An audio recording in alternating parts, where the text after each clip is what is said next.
Chairman, thank you, gentlemen, for appearing. Mr. Cooper, it's good to see you again. Last year, I asked you about the timing of the emergency declaration, noting that when Secretary Pompeo briefed Congress on May 21st, 2019, he made no mention whatsoever of any emergency. Here's what you said. So within 3 days, an emergency was created that required that declaration. Congressman, yes. So your testimony here is in those 2 or 3 intervening days, an emergency arose that required a declaration. Yes. But an emergency did not pop up in those 3 days. The department was cooking up this emergency almost 2 months earlier. I gave you the chance then to correct yourself, but you doubled down. Now I've read your letter laying out the long history of bad acts by Iran to justify this emergency declaration. But none of that changes the fact that your testimony that an emergency arose between May 21st and 24th just wasn't true. Were you lying to the committee, or did you have bad information? Congressman, as you said, I covered this fully in my August 17 letter to you, and there was a copy that was provided to the chairman. But I do appreciate the opportunity to, yet again, set the record straight here. I stand by my statements.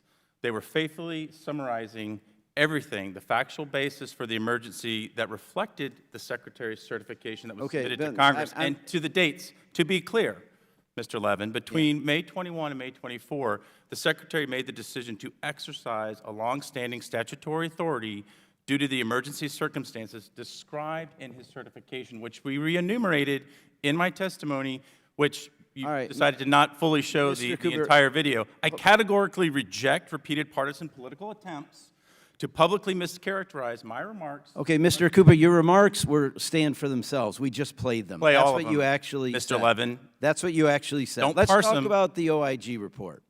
The State Department, in fact, we understand it was you personally, sir, demanded unprecedented redactions on this unclassified report. Those redactions deal with the timeline, the very information that contradicts your testimony. The report shows the department first proposed using this emergency authority on April 3rd, that the first drafts of that emergency were circulated on April 23rd, and that on May 4th, Secretary Pompeo handpicked the day, 3 weeks in the future, on which he would send you up here to claim an emergency had suddenly appeared. Those dates are nowhere near the May 21st to May 24th window you testified to. And you covered them up, literally, with a big black box in the redactions. Who asked for those redactions, sir? Who signed the letter to the OIG pushing for them? Was it you, yes or no? Did you ask for them, sir?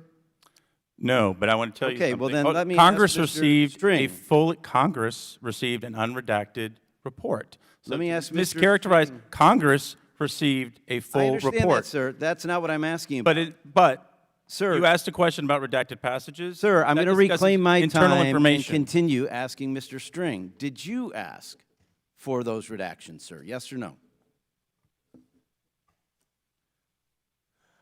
Congressman, I'd like to.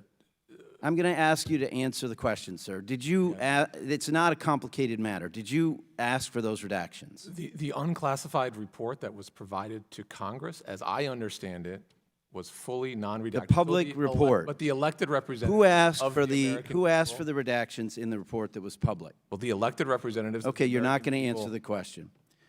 Mr. String, did anyone in your office tell Mr. Cooper that he might have an ethics problem if he pushed to redact in this report? If he pushed to redact the timelines which contradicted his testimony to the Congress? Not to my awareness. Okay. And when did you first see a draft of the declaration with the redactions?